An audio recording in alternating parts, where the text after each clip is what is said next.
So this roundtable kicking off 2021, I had the pleasure of interviewing Jim Andrews, who is the founder and CEO at SubHQ. This man wears two hats, as well as the chairman and owner of AIE, which is American Ironworks and Erectors in the Pacific Northwest. And Jim did a great job storytelling and telling us a little bit about his experience and his journey in really acknowledging through introspection his own unconscious bias, and telling us about the catalyst for this journey really was when he adopted 3 children from China and had the opportunity to see the differences between how his biological children were treated in society versus his adopted children. And it started him on this journey of self-awareness and really recognizing his own unconscious bias, and talked a little bit about what self-reflection has done for him, not only as a father and husband, but also as a leader and an entrepreneur in this space. And that led to his mentoring and his building relationships with other leaders in law enforcement and reaching out to at-risk youth in helping him lend his hand in supporting those leaders by creating jobs for them even within his own company. And he shared a little bit about that journey, what mentorship looks like, some of the struggles and the challenges with mentorship. And finally, kind of speaking to what he's most optimistic about as he's looking into the future. And it happens to be the fact that 2020, this year, was such a catalyst for change. And we can't ignore anymore the people at the heart of driving our businesses forward, and the lack of diversity that exists within our space, and the need for leaders to be well equipped to understand how they can lead through not only a pandemic, but also the need for disrupting ourselves and our own businesses to take a look in the mirror and say, how can we become a more inclusive company? We shared some stats on just the demographics of the working public. How many white workers, self-identified as white workers, will be retiring from the industry and all industries by 2030. And looking at that shifting demographics and recognizing that construction really has some work to do if we're to create the businesses that we're building in communities and be reflected in the businesses that we run. So it was a great conversation. Thanks, Sasha. I'm Jim Andrews, and I head 2 companies. I'm here with CPC as the founder and CEO of SubHQ, which is a software that's developed specifically for subcontractors. But I developed it initially because I'm also the owner and president and CEO of American Ironworks and Erectors, which is a structural steel erector based in the Pacific Northwest. And we work in 4 states throughout the Northwest, Oregon, Washington, Idaho, and Montana.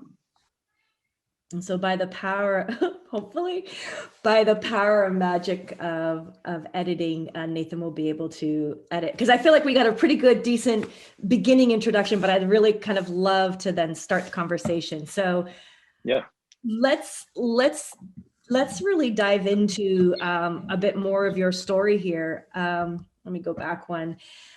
I'd love for you to kind of give us an introductory overview of kind of, you and I had a conversation before the roundtable just to get to know each other a little bit better. And you talked a lot about your experience in being a builder of many sorts, and how that's really led your career.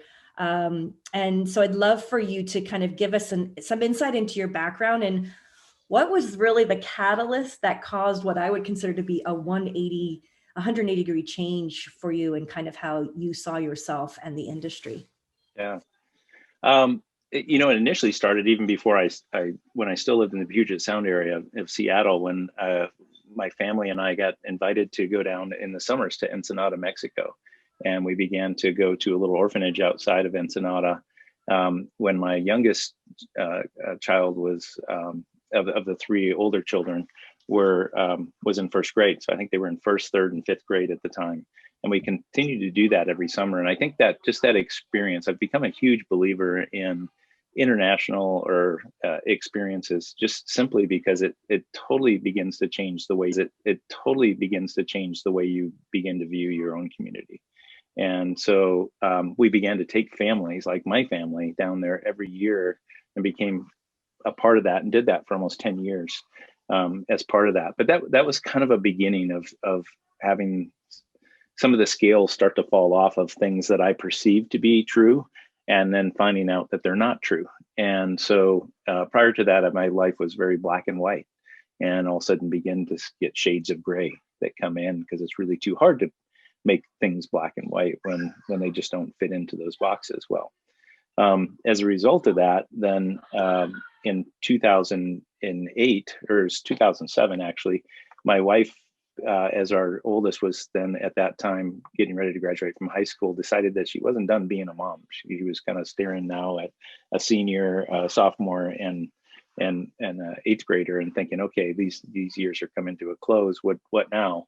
And came to me one day and said, I'm not done being a mom, I guess. So what do you think about adopting? And I think being around those orphans kind of opened us up. We had 2 boys in particular that we sponsored and were very involved in their lives, and we're kind of surrogate families for as much as we can be, a couple times a year. So through that all, we started the adoption process, tried to adopt them, but didn't work. That's very difficult to adopt from Mexico. But it opened the door to China. And so we ended up adopting a little girl who was 2 at the time, who was Joy Min Ray. And she now is changing her name. She's actually a freshman in high school, 14 years old, but she was 2 at the time. And then 2 years later, we decided that we'd adopt a younger sibling for her. And that was Jesse. He was 3. But in the midst of that story, we ended up adopting another boy who was about to age out of the system in China, who was 13 at the time. And when he turned 14, he'd no longer be eligible. And that was Michael. Michael's now in his mid-20s. So, and Jesse is 13. So through that all, that really became, I would say the first things happened to really open our eyes and our hearts to what would come next. And then the next part of that was really having a multicultural family, that radically began to change. So as I mentioned earlier, living in a pretty conservative, predominantly white setting, and we were particularly at that time living in a little bit more of a rural setting just outside of town, a little rural school district, which was a great little district, and really took in our kids. And but it just began to open up my eyes to the fact that the culture in which I had lived most of my life viewed and treated my kids differently than they had treated me. And it was that realization too, that I had been that person as well prior to having that. But when all of a sudden it's your own kids, you begin to look at things a lot differently. And especially when those lines are no longer existent. So there's not the biological kids and the adopted kids, they're my kids. We're all one family. Mm-hmm. And so that began a huge process of just beginning to open my eyes to my own biases that I had no idea had existed, and then beginning to see how they exist so much around us in the culture. So it was kind of like, what do you do with that? Mm-hmm. When you experience that? What were some of the things? I mean, if I'm hearing the journey that you were on, it seems like the initial raising of your biological children maintained a worldview, if you will, that was disrupted at the point in time of bringing your adopted children into your life. Were there some specific instances? What were those interactions like that caused that kind of moment of introspection or moments of introspection? I don't think this is a one thing that's a singular catalyst, but what were those interactions that kind of changed or shifted your perspective? And it wasn't, never was malicious. People didn't attack, or it wasn't, bigoted or forms of racism per se outward, that people just, didn't like Chinese people or people of other cultures. It was just that inherent, when you're in a predominantly white culture, you don't even realize who you are and who you're not, to a large degree. And so it was that realization that both as adopted kids and as Chinese children, they were treated a little differently. And And that just really is shocking, to you as a parent to kind of see that. And you want to correct and, some of that, it's always that idea that, oh gosh, those kids are so lucky, for instance, with the adoption community, you hear that all the time. And it's like, no, we're the lucky ones. We're the ones who are being changed by this. We're the ones who just added 3 more children to our castle and are getting blessed as a result of that, not the other way around. And so just little things like that just begin to really tweak your sensitivities, I guess, of certain things, but also that realization that, my gosh, that was me. I mean, I made comments like that, prior to that. And so how do you do that? And then how do you, as we're kind of getting farther in the story and where I live today, it's how do you help other people see that within that? And that world for me has gone way beyond. That was just the catalyst that began to open all kinds of doors for me. That took me well beyond my own children in the adopted community or the Chinese community. It was just into my own community and seeing that this exists throughout everywhere. And obviously, as we're seeing today, in the political environment and all that's happening in place, you got one side saying we're racist, and you got another side saying, no, there's no way, we don't feel that way. And it's the one group that's trying to get the other group to say, take your blinders off. And how do you do that? And it's really hard to do unless you have some level of experience. I'm not saying you have to adopt to have that experience, but you've got to be willing to kind of step outside of your comfort zone and your boundaries to kind of, and being willing to listen and be willing to just get outside your own comfort zone, see the world from somebody else's perspective, and take off your own glasses and look through, put on theirs and see if you can see through their lenses in a way that is, how do they see the world? What's their world? Not even how they see it, but how do they experience it? Yeah. And one of the things that, that first slide I put in, like, seeing is believing. I think so much of what shapes our perspectives and our beliefs is by what we experience on a first person basis. And there has been much research done around what we see and can tangibly understand having more of an impact on how we even evaluate risk.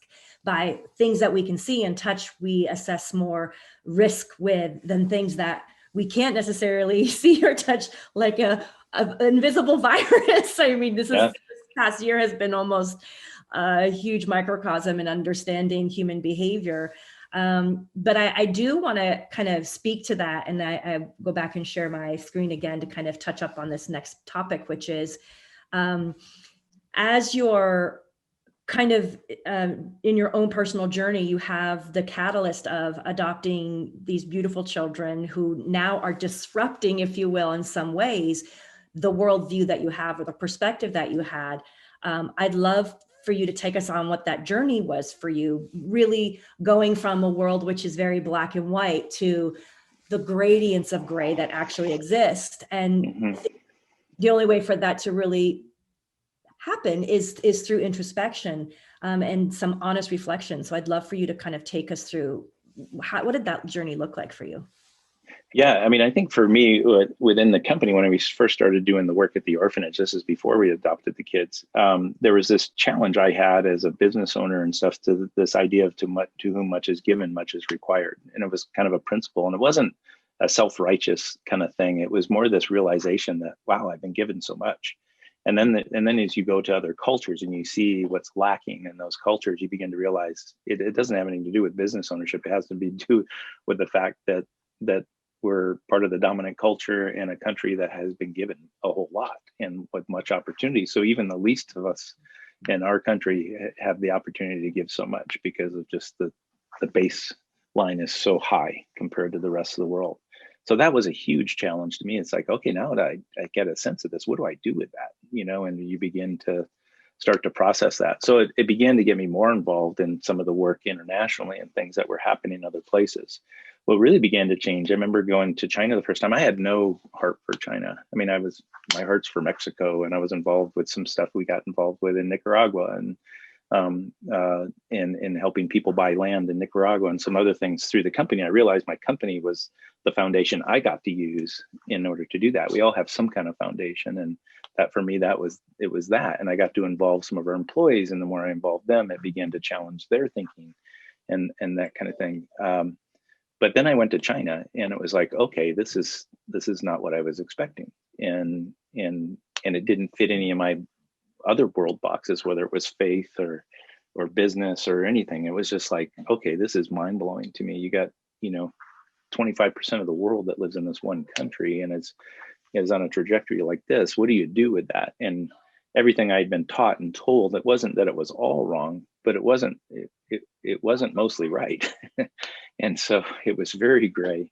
And then to hear about, this was in I think 2008, was just before the Olympics were in China, and we all kind of know what happened. That, I mean, even announcers during the Olympics were like, this isn't the China I saw 10 years ago. And we just went back this last summer, and I can tell you that the China I saw in 2019 was not the China I last saw the last time I was there in 2010. It has radically changed. And so when you have those experiences, you either have to force them into a box, that you've pre-created, prior to knowing some of this stuff. And it's that, or you have to kind of say, I didn't know what I didn't know. And that is very difficult, I think, for some people. But when you don't know what you don't know, and then you come into this and then you have it, it kind of gives you the freedom. I found in complete freedom.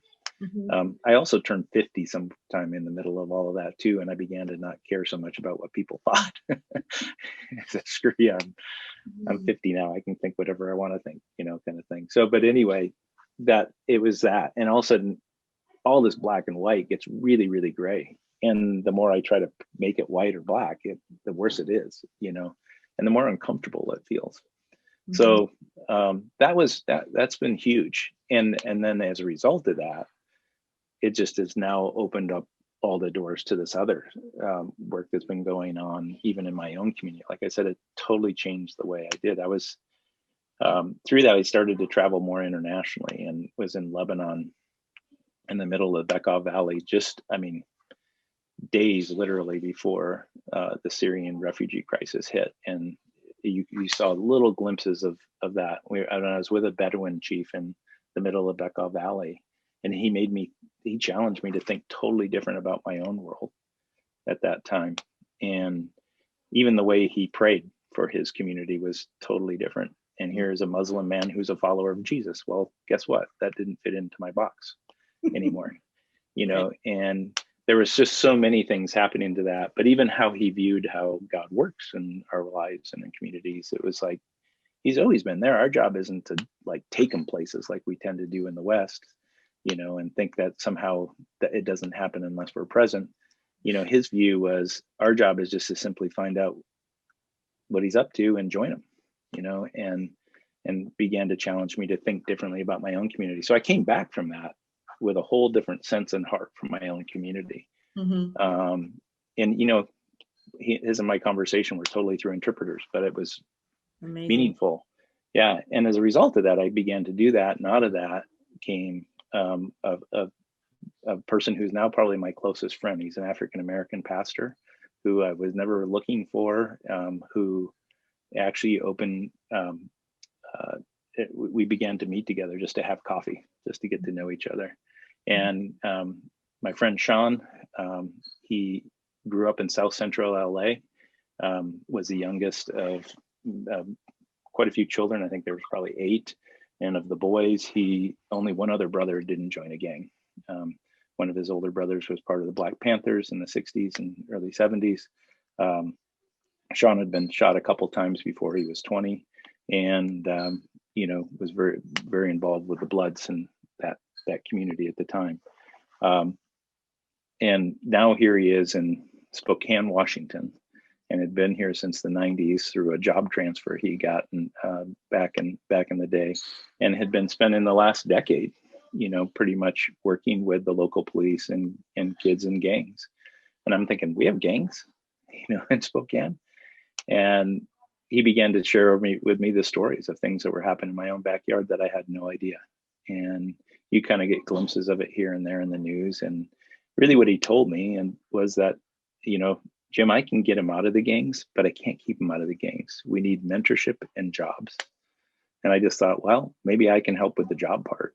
And so we just started. And we took in 2 guys that were in their late 20s that had been 2 of the largest gang leaders in our community for a number of years, but had spent time in prison, and one of them had just gotten out, and they just really wanted to try to get back in life, but they'd never had a job. They'd run businesses. But, yeah, don't get it twisted. The streets is yeah. And we just put them to work, in our shop at the company, and just started to learn together. And it was mind blowing. I can't say it was a huge success, but but we learned a ton that we could have only learned, through doing that. So, and we continue to. So that's just continued to open up doors as a result of doing that and those things. And again, it became the result of being connected then to the African American community. So they saw me beginning to step up. They began to engage me. I had police officers then who understood that were connected to my friend, who began to see what we were trying to do from a mentorship, and they would come to me and say, "Hey, I got this kid that, we arrested and we've been tracking and doing this, and he really wants out, but he needs somebody to mentor. Would you do it?" kind of thing. And it was just so organic, I guess, in nature, just on how it began to just unfold, and got me involved in police reform work here and all kinds of stuff that I don't have a law enforcement background, but also the next thing I knew, we're doing things together. And being asked to speak, he and I would go places, and I could say things in some settings that he could never say. And then he could say things in those same settings that I could never say. And the 2 of us together have really just had a lot of fun in one sense, but it's also very serious stuff that we're involved with in another. But before, because I do want to dive into a lot of that mentorship work that you're doing, because I think it can be very intimidating for a business leader in construction to think about how they would, looking at diversity and how they're acquiring talent. And some of these mentorship programs are a great way to start that engagement. Before we dive into that, though, I kind of want to take a step back and look at, as you're looking at your journey, and I love that you brought up the fact that you turned 50 in the midst of all of this, because I do think there is such a component of, as we age, we either become more fixed in our beliefs, or we come to kind of accept the fact that we don't know it all. We're never going to be able to say we unequivocally have 100% assurity of things that are somewhat intangible or that we can't reach. Like you're speaking about beliefs, religion, ideology, some of these ideologies that when you're younger, it seems you're curious and you're open to discovery, but depending on the path that you've been on being raised, your perspective is either going to continue to be fixed by your life experiences or challenged by your life experiences. Right. And one of the things that I think it's amazing for construction leaders at this point in time, where the conversations around inclusion and diversity are more front and center than I think they've almost ever been as part of a business conversation. I really wanted to get your insights into how this impacted you as a leader, running a construction company and dabbling in the technology side as well, your entrepreneurship. How has this really impacted your ability to impact or affect change as a leader? I think it's, there was no rules for this when we got into just started doing stuff. We just began to do it. I guess that's part of the entrepreneurial part of me, is just kind of, you don't always know the outcomes. You just kind of jump in and start. But, when I mentioned earlier to whom much is given, much is required, I found myself needing to have that conversation with our employees. For instance, these 2 guys that we initially hired, here they are in their 30s, they've never had a license, but they're driving to work every day. We have to, after a couple months, I finally had to sit them both down and said, okay, guys, we got to figure out how to move this ball forward. we just need to put together 2 back-to-back 40-hour work weeks, because we hadn't been able to do that after many months of working together. And then it was just overwhelming for them to be in that structured of an environment. And so much of their own identity was tied up in the streets and quote this, how they get respect. And, in our work worlds, respect comes through showing up every day on time and doing what your boss tells you to and not rocking the boat and all these different things. Within those cultures, that's different. Within their culture, it was completely different. And trying to meld those two together was a real challenge. And I remember one day, one of the guys in the gang unit that we were having coffee one day, and he goes, "Jim, how does this go over with the rest of your employees?" And I said, it's tough, because they realize if they did some of the things these guys would have been done, they would have lost their job by now. And I can't just fire these guys. I couldn't hold them to the same standard. And so the only thing I could come back to was that statement: too much is given, much is required. And I had to sit down with a few of those employees and said, you know what, I'm having this conversation with you because you've been given something that these guys never got, and so I'm going to set you to a different standard. So what I realized is I had to have different standards, and I do to this day have different standards for all my employees. That's tough in a work, legal work world. But I had to be able to do that. Otherwise, I would just be spitting these guys out. They wouldn't have lasted it. I don't think they would have lasted through their first day. And so it was just that perspective of how we began to even change how we operated as a business. And that still carries over to this day. I have to keep asking myself that.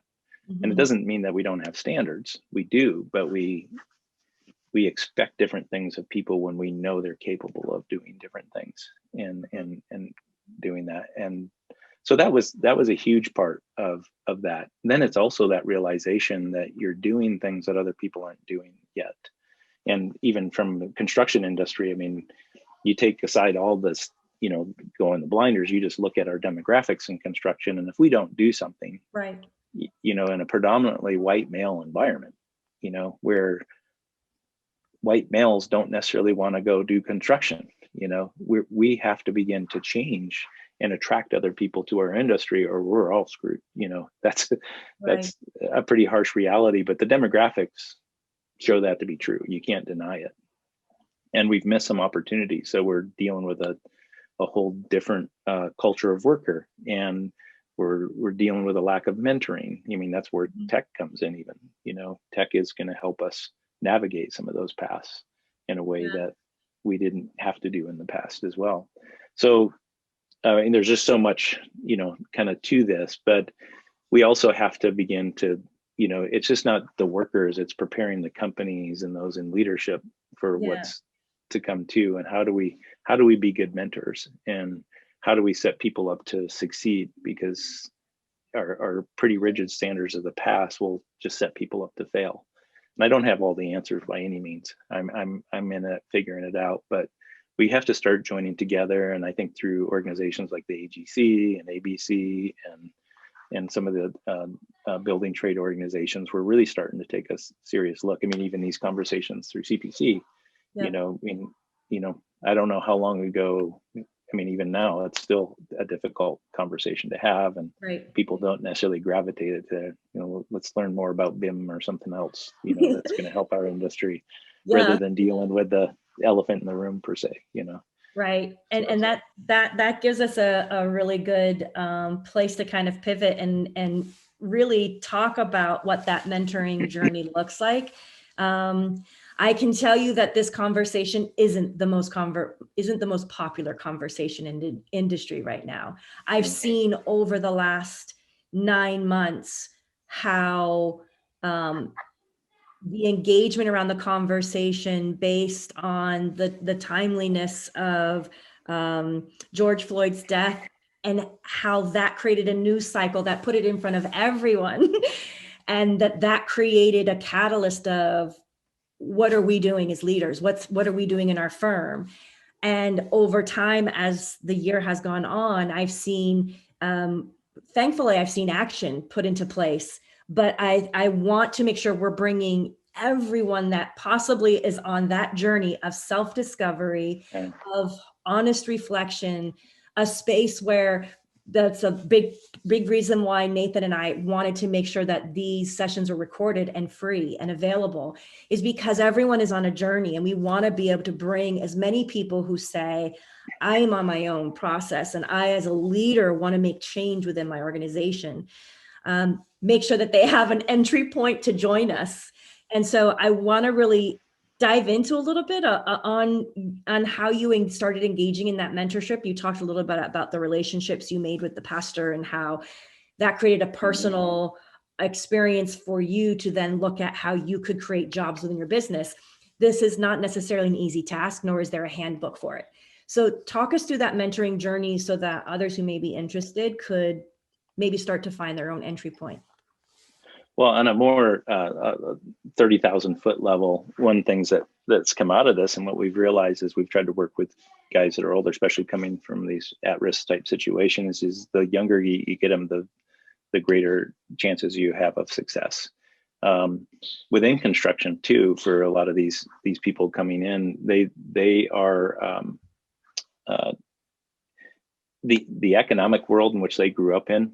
Either their parents were a lot of times involved in the streets and in gangs or something like that. So the economy in which they worked and made money, which may have been significant, was not, they couldn't go out there into the work normal economy and get those kind of jobs. So they were fast food restaurants or other things where they were low paying jobs. So when you begin to share, even with some of these high school kids, the opportunities within construction, it's like the lights go on, like financially, they go, wow, I can actually do this and change the trajectory of my life. So there's the communication piece where we can to do that, but there's also this whole idea of these implicit biases that we've kind of talked about without talking specifically using that term. And I think that's where we have to start as leaders with other leaders, is starting to undo that, or making people aware of what it is. And when you can, then you can start to talk about, it's not about pulling yourself up by your bootstraps and doing all these different things that we tend to, fall back on, cliches that we fall back on. But through some of my involvements, even with AGC and stuff, we've gotten grants. There's federal grants, and we've been able to put mentors into schools that begin the process from which we even get to have those conversations about vocation, and start getting them at a very early age thinking and dreaming about what their life can be. And that takes years of that we started, and a lot of these kids were at risk youth, so they may have already been connected to gangs or toying with the idea by the time they're in junior high. We've gone back to like 4th, 5th, and 6th grade now with some of these mentorship programs that we've gotten involved with. But on the overall mentoring side, we're kind of learning a little bit about what it has to happen. And one of the things we know has to happen is that we've got to start mentoring leaders of these companies to how to mentor. And yes, I actually came across a woman who was doing her PhD and dissertation on the relationship of mentorship, but not necessarily on the mentee, but the mentor. And her whole study was on the quality of the relationship between the mentor and mentee, and how that impacted outcomes.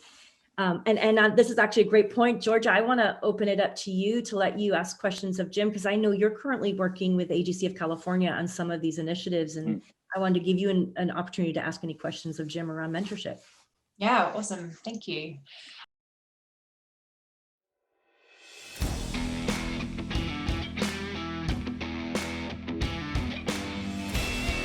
So Jim, I'd love to understand from your experience what you think some, transferable learnings might be that could be applied to a program of mentorship, where we may looking to support people who are specifically from underrepresented communities in construction. And something sort of the challenge that we have found is it's one thing pairing people with a mentor that suits their experience and their route that they're hoping. And so in this instance, it's likely to be safety.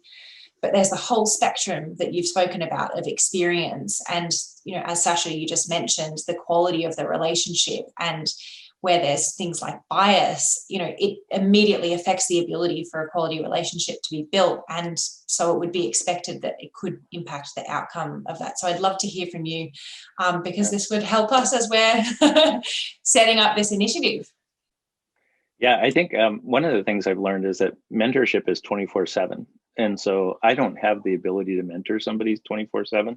So that means if we're going to do it 24/7, we have to do it as teams. So for instance, my friend and I that get involved when we were working with these youth, it allowed us to be 24/7 because I could take them during the workday, and then he could take them after that. And then when those two meshed together and they became, you know, they kind of became competing factors, we got together to sit down. So that's, I think, to be successful, it's got to be a huge part of that. I also realized that, you know, some of these guys I was mentoring before they came to work for me, one of the things I couldn't control was how they viewed me once they came to work. And I realized how I mentored had to completely change because of how they began to view me. I now was the boss, not their friend, in the same way. And it was impossible for them to see that, you know, I mean, for them to change that, because it's just whatever it was. I mean, with people that come from at-risk communities, there's a ton of trauma that they're bringing with them. And the more I found that you set people up to succeed, the greater the chances are that they're going to sabotage their success. And so how do you deal with that? It's like you want to help them get from point A to point B, but you don't want them walking through mud either at the same time. You know, you don't want to make it so hard for them that they just never feel like they're making any progress. So there's this balance between, you know, I mean, I had one guy who I thought we were doing really well with, and biggest obstacle to getting to work was having a vehicle. So I made arrangements for a vehicle I had that I was getting rid of for him to have it. And then another employee for his wife enabled the vehicle, and he bought it from me, and I became, quote, the bank, you know, of this purchase, because I wanted him to be able to purchase it. And so all of a sudden we eliminated his ability to get the work from the picture. I mean, there was really nothing standing in his way. He was in apprenticeship school. He was doing all these things. And the next thing I know, trying to get him to understand, prior to this, he had an income problem. And so his financial problems were due to a lack of income. Well, now here he is working, he's going to apprentice school. His problem isn't income anymore, but he's still having a financial problem because he's digging out of a hole. And now he's in apprenticeship school, so he's going to be collecting unemployment through the state of Washington and the delay in those checks. So he went out and he dealt drugs because it's what he knew how to do to make money. And he wasn't taking them, but he got drug tested, and the residue on his hands made it into his system, and he got kicked out. And it was like, why didn't you come to me? And he goes, and his comment was because I'd already come to you for so much, I didn't want to come to you for anything more. And it was just that sabotage. So you're going to go out and sell coke on the streets instead, you know? Yeah. And in the blood test that even came up showed that he wasn't using. It was like he tested positive, but it was an anomaly because it was such a small trace, but it still was a positive. And what that did is again, the trauma starts going and they start to tailspin. So there's so beyond us, and that we partner with, like in the building, you know, AGC, we can be the job piece and the daily mentor within the context of the work, but we've got to build relationships and partnerships with others outside of that so that we can really surround that community and begin to move them out, because it really can change the trajectory. And I've watched it happen with a few where it just really, you know, you see the generational impact that's now beginning to take place as a result of being there. Right. And I think that's the more nuanced conversation that we're having, which is we didn't just arrive here by mistake. There have been systematic decisions that have been made, and the impact that is felt from a generational standpoint creates a more nuanced conversation, or a need for a nuanced conversation around what does inclusion mean in construction. We can strive for diversity, but we won't we won't retain the talent that we attract, the diverse talent we attract, unless we really understand what it means to be more inclusive. And I feel like there are many industries outside of construction that are more reflective of the communities that they're doing business in. And yet, if you look at the construction industry by large, the communities we're building in, we don't reflect that in the structure of the business and those who are building in those communities. And I really see the next milestone, if you will, around construction is we should be more of a reflection of the communities we're building in. And if that were to become the reality, many of these challenges that you're speaking of would sort themselves out in some ways, and you would be creating change that hasn't occurred for generations. And sometimes it's the conversations around the how do I say it? This is sometimes the conversations around, well, that's not my problem. This is just the way construction is. Why are you trying to change it? These are comments I'm seeing as I'm having this conversation. And on average, around 50% of those I'm engaging with in industry really feel like, why are you having this conversation? This doesn't need to change. This isn't such an issue for us. Stop trying to change construction. And I see those comments. But the reality is, we as an industry, as a business, need to recognize the demographic shift that's occurring in our communities. And if we're not aware of that and creating space to be ourselves as construction, the employer of choice, by being a reflection of that, I feel like we're missing a really big potential risk on the horizon by not being open to that. Yeah. And that kind of leads me to kind of the final point I wanted to really talk with you about, and I'm hoping that you can help us with, which really is around how can we do a better job of really looking at how we're telling the stories, and we're sharing stories like your own, and what do you see are some ways from yourself as a leader in the work you're doing that you see that, we can better inform work that George is doing with AGC, looking at mentorships? How can we improve that storytelling, do you think? Yeah, I think, the power of the storytelling that my friend Sean and I had with two very different, I mean, there is absolutely nothing that the two of us hold in common from our histories, zero, and the fact that we've become friends is very unique, in that regard. So being able to tell stories from together is a powerful thing.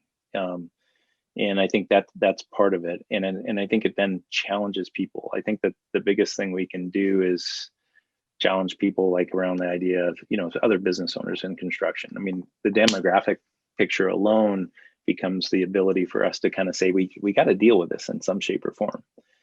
Also, the fact that we're in an industry that can hire people, for instance, out of the prison systems, there's very few places those people can go other than restaurant and construction, and so we're kind of on the front lines of this, whether we like it or not. And with the demographic picture in there, we've got to start doing that. So then, every time I get an opportunity like this, I try to do it. And it's not a point I want people to ever view it as that I'm trying to be self-righteous. I just really challenged by this every day. I wish I had more time. I'm trying to operate and build two companies right now, and I'm challenged in my own life about what I can and can't do. But I know every time I step outside of that, it makes me a better person in the other roles that I have.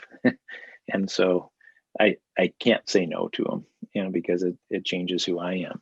And I think one of the things I remember the first time I was with my friend Sean, and I was with a group of African American leaders, and this was in a church setting with some white pastors in the community, and they began to tell their stories around the room, and I was just cut to the core, because I'd lived in this community for 13 years and then never got pulled over by a police officer, for instance. And I began to see these guys who, and I now kind of knew, and I knew their integrity. I knew they were in their 60s and 70s. These aren't people that are my culture would look at as at-risk people. These are upstanding citizens, yet they get pulled over 3 or 4 times in a year, and I'd never. And as I began to tell that story, I stood up in the meeting, and all I said was, just on behalf of me, I'm undone by your stories, because that's not my story. And I just apologized. I said, I'm really sorry, that happened to you. And the ironic thing that happened in that thing is afterward, people came up to me, and it actually inadvertently ended up being a catalyst for that whole community to open their hearts and doors to me, because they said, you know, I've sat through a lot of meetings, and you're the first person that's ever stood up in a meeting and apologized for that. And that blew me away. I just was saying it because I'd been in the dark so long. I'd been in my own little cave away from all of this, not believing or even knowing that any of this was ever going on, that when I finally realized it undid me. And I had to do something with it. And the only thing I could do was say, I'm sorry. This isn't right. You know, something's got to change. And then to have their response going, really? I'm thinking, you know, me just being able to tell that story is, we don't necessarily need to know how to begin or where to begin. We just need to begin, you know, and then it's in the beginnings that we begin to see things happen. And it's going to look different for other people.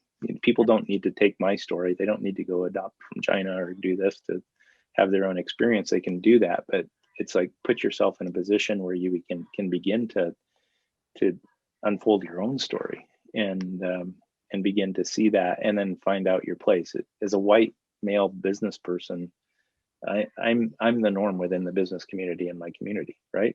So, but I'm also the one with the influence. I'm the one that has the authority. I'm the one that can affect change, and it won't change unless I'm engaged and the rest of us are engaged. And I think many times we wait for people to come to us, or those underserved communities to say, okay, when you're ready, you come.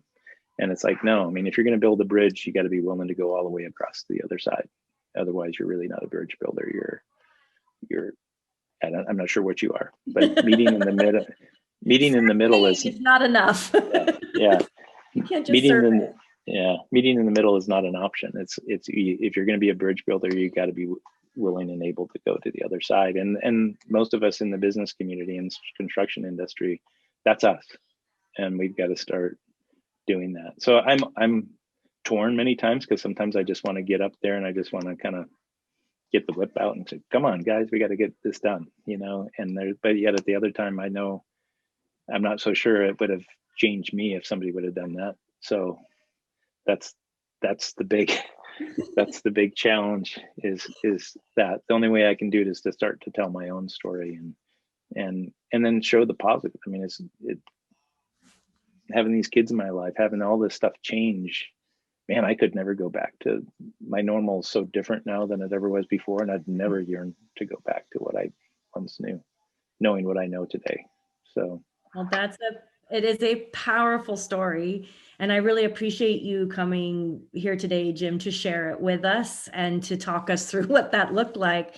Really, my hope is that we create space in this conversation for leaders, especially, to look at the influence they have to really set the tone and set the course for how they're running their business. And I have often said that I fully believe that construction is having a crisis of culture, and that we have to address our culture and the culture of construction in order to really disrupt ourselves and to be at the head of that disruption in order to choose our adventure and choose what that future looks like. I've always sat on it for at least the last 13 years on the technology side, seeing the disruption technology is bringing. But after 13 years of talking to leaders and innovators looking at how they're applying technology to the firms, I kept coming back to the technology was only as successful as the leaders who understood the people who were working on those projects, the processes that they were applying to their projects, and then applying the technology.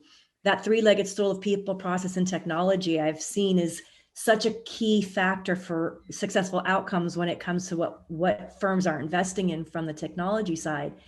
Now, with what AGC is doing with culture of care, almost helping to create this roadmap for leaders to say, we can't deny the fact that there's a human element in our business. And the thing that's always struck me with construction, and I feel this probably why I've leaned in so heavily to this conversation, is majority of construction, I find it's all heart, very passionate, but a lot of heart, which sometimes in the field without data, that turns into shouting matches.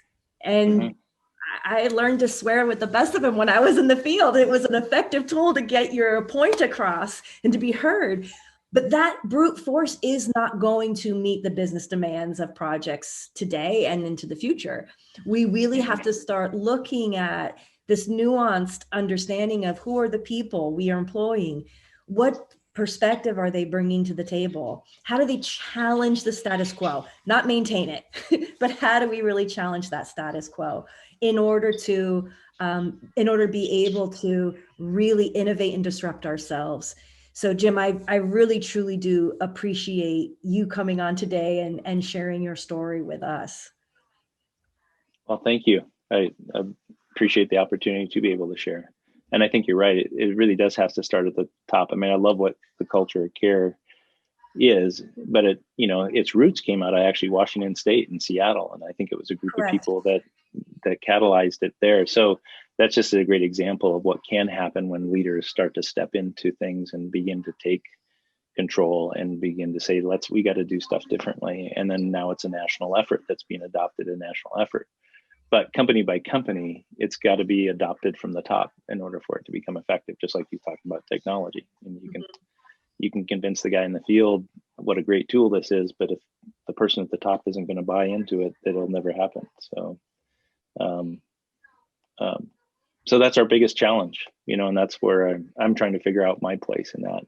Even as a head of a technology company, how do we leverage what, I think too, he's doing a great job at Procore, leveraging his position and Yes. the outreach he has to start to challenge some of this stuff.